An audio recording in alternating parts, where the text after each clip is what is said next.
Mr. Jeff Kirkland and Ms. Judy Dixon to come forward. Jeff is going to come forward initially. Jeff is going to come forward initially to talk about the historic issues as it relates to political action. He's going to give us a wealth of information regarding some of the things that was going on in the 20s and the 30s and actually prior to that in terms of the African American community here in New York. And then Judy's going to follow, Councilman Dixon is going to follow talking about solutions. Jeff, you come forward now and give you the presentation.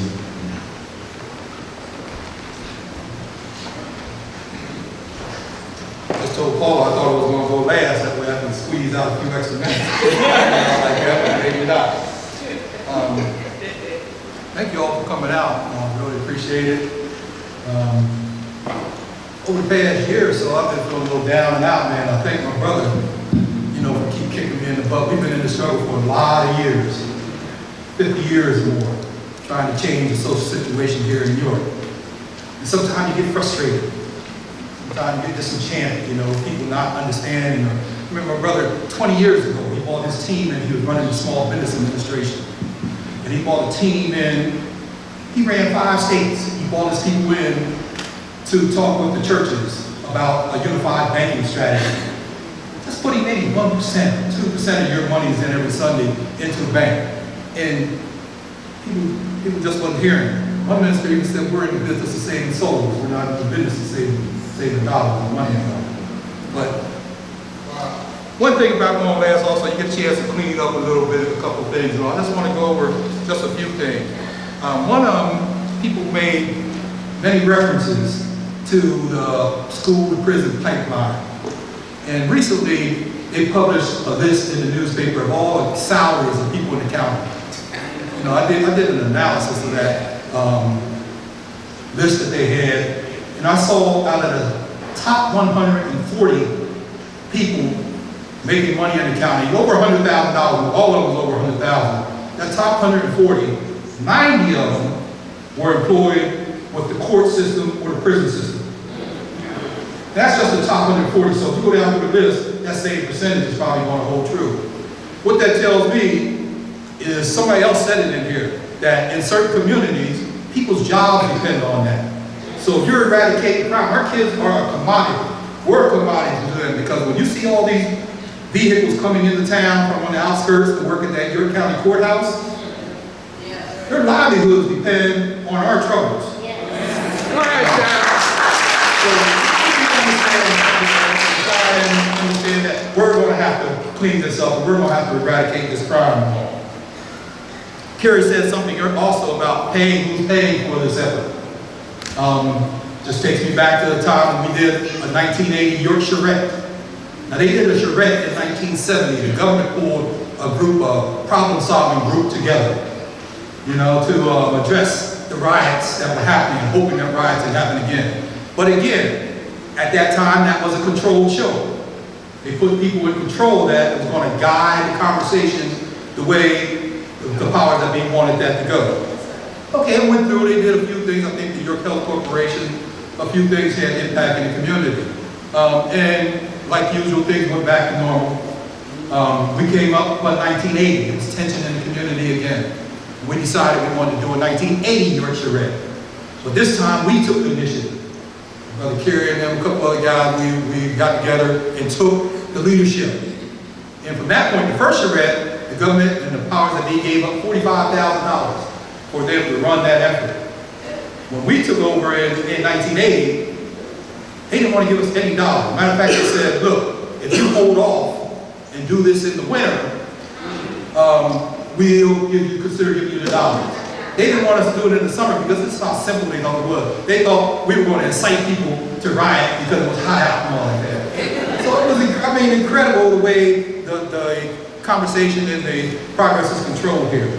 Along the same line, my brother Eric, he came back here from a well-traveled executive career across the nation. He was a big-time executive. I'm always so proud of, how much he has done.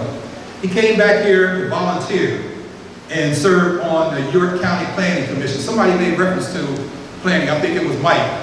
knowing certain things are going to happen 5 years down the road. And so he wanted to serve on the York County Planning Commission. I mean, he was a big time executive. GTE or one of those companies. They had nerve enough to tell him that because he'd been away from his community so long, that he wouldn't know what was going on here. Now this is my brother, man, we made a big thing about that, but I mean, that's just an example of how the powers that be want to control the conversation here, and it's been like that for a while. Last thing, reiterate, is that Helen Thaxton Park situation Kerry referred to. They were raising up this park over here. We had protested about it, being part of it. And it was a snowy day out there that day. Really cold. I was sick.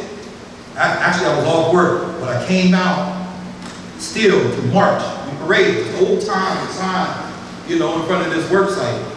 And went back to work, and the lady fired. It was 3 African-American males working at CPC. Y'all know about CPC, right?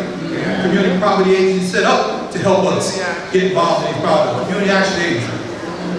And they happened to put a lady from somewhere else, Red Line or somewhere, in charge of this thing. They had 3 African-American males. Mike was one of them and all like that in that organization. She fired every one of them. Like that. You know, and boy, it was just stunning, you know, that they control situations around New York like that.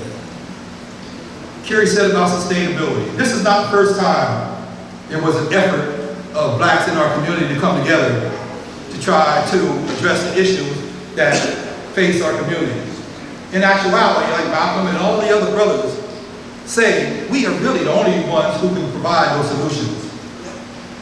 And so this effort is good. It's not the first time, like I said. And I'm hoping that the prime word that Kerry keeps using is that we have some level of sustainability with this effort. That this doesn't just come in here and we have a feel-good session, we talk a lot of good stuff, and nothing happens after that. So anyway, I'm supposed to talk about politics. I really didn't want to do that because I've had a feel of that.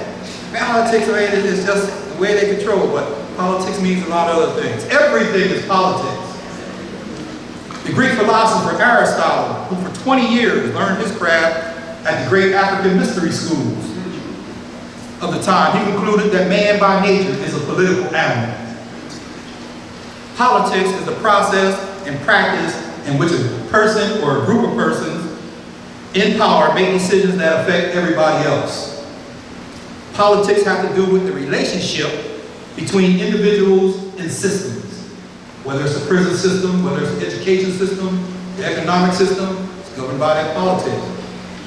Politics, culture, and conflicts are all about the structure and the patterns of relationships of social systems. And I believe we would all agree that the social system here in York, the relationships between our different groups, is broken and non-sustainable. There is often an outcry of disbelief and indignancy when one of the symptoms of that distorted system, such as the recent resurgence of KKK literature or the Grandview Golf Course incident, when they raise their ugly head to remind us that something is radically wrong here. It never fails that after one of these racial incidents rears up to remind us of the troubled history of race relations in this community, the movers and shakers respond with a reactionary effort to come together to resolve or rectify the situation. Unfortunately, these efforts are usually just a move to appease the anger and quiet the ripples of discontent. System development and system change does not happen by implementing reactionary temporary measures.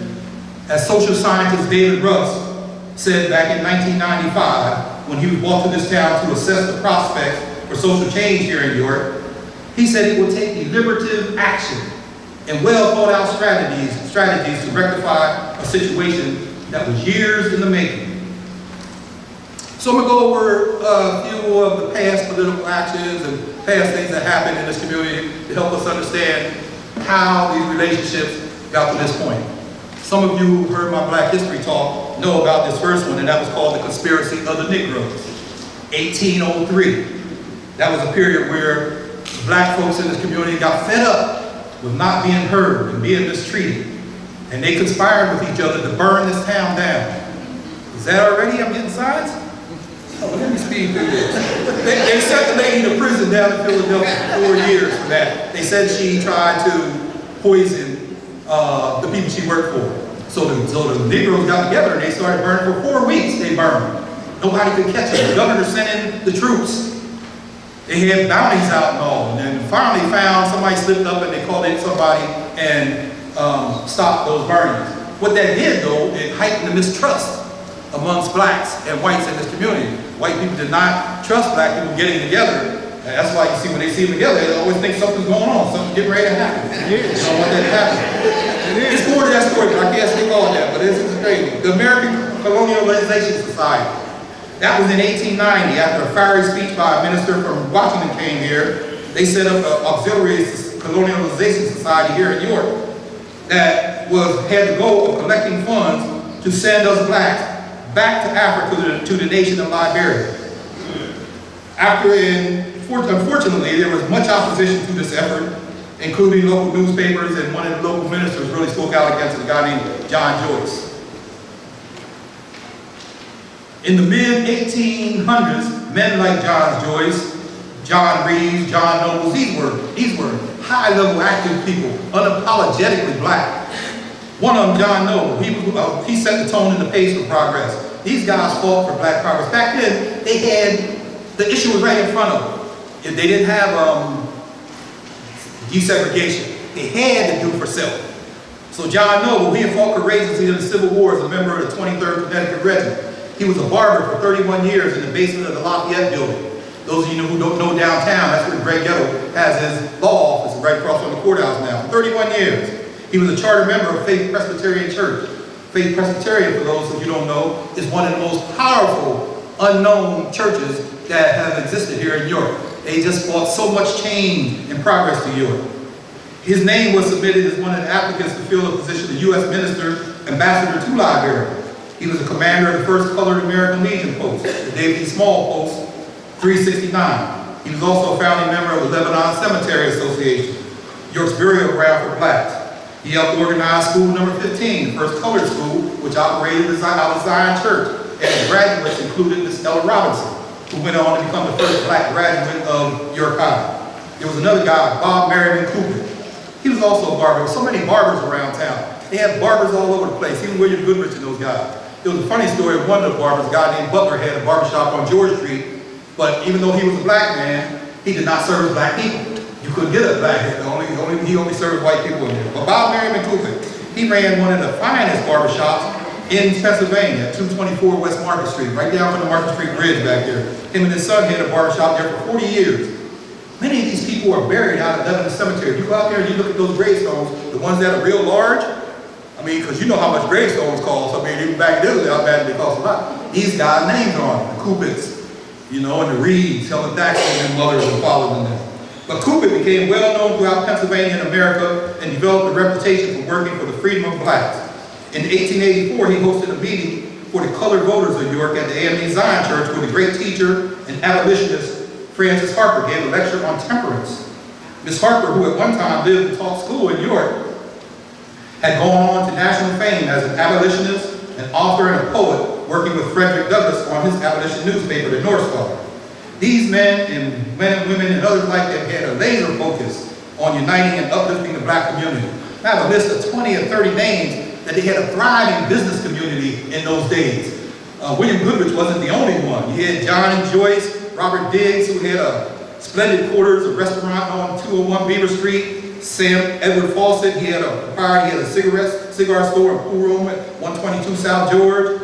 John Reeves, the father of Miss Helen Thaxton Reeves, he was a prominent porter at the National Hotel for over 31 years. He also was a proprietor of the hot oyster shop downtown there. He sold so many hot oyster sandwiches down there that he was able to save enough money to give all 3 of his daughters, Helen Thaxton and her 2 sisters, a home before they left home, where they were thriving. That's why Miss Helen Thaxton, she was always able to work at Christmas Annex hardly without any pay for 30-something years, contributing to the community. She had that backing. One of the other presenters talked about how many of us could provide our kids with a stake in the world and all like that. How many of us could do that and all. But there's others. William Butler, William Wood, these guys were business people back in those days. I'm not going to do this. They had a thing called the Powerful Citizens Club, organized by Dr. George Bowles, one of the giants of York. I don't know if any of you know about Dr. George Bowles, but this guy he was a giant. He was a nationally known physician, head of the American Medical Association back in those days. He was one of the founders of Christmas Addicts Community Center. He's also one of the founders of the Community House, which was a pre-runner to Christmas Addicts. The NAACP received their first charter here in New York in 1943. Yay. One of their biggest battles here in New York was fighting for a guy named Lieutenant Leon Gilbert, who was charged with treason, or he was court-martialed in the Korean War. I don't know if many of you saw the Spike Lee movies, The Miracle of Santa Ana, where the black soldier refused the white soldier's orders to almost go on a suicide mission. This was the case of Leon Gilbert. And the NAACP, the Third Ward Marshal, fought on this case. As a young lawyer, this case went national because of the local national NAACP. And they finally, Woodrow Wilson was overturned the court-martial, and the guy sent less than 5 years. He did have to spend some time. A couple people that pioneered in black elected politics, William Russell Chapman, all of you know him, the Undertaker, who was elected to the school board the first time. He was appointed at first. He provided the swing vote, making Martin Luther King's birthday a holiday. Is that it, or does that have to be in a minute? That's it? Okay. He had Maddie Chapman, his daughter-in-law, and had to say she became the first prothonotary, first person from the county to win an office. Before I leave the story of Ray Crenshaw, I gotta say this because I participated somewhat in that. When Charlie Robinson was arrested, and he had to step down from mayor, Ray Crenshaw was like 41 votes behind him in that election. And typically, any normal thinking person would say, well, he ran 41 votes, the other guy stepped down, I figured they were gonna put him up in there. Don't you know the Dastardly Democratic Committee here in New York decided that they was going to run a round-robin contest. They did not want to give it to a black man. They ended up picking one and on and on and on and on. But the good thing about it is, yet we rise. Maya Angelou and all. My ending was once a very powerful man was once asked what he thought was the most dangerous threat to this country. He, without hesitation, he replied, Negro unity. That same man set up a U.S. government program designed to prevent the rise of a black messiah who could unify and electrify the black masses. That man was J. Edgar Hoover. He set up a program, the counterintelligence program, which is still in effect today, to cause discord and dissent amongst us. Unity is the key to our success. I thank you all very much.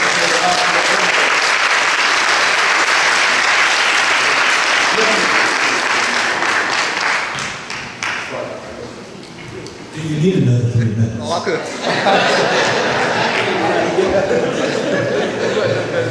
You know what?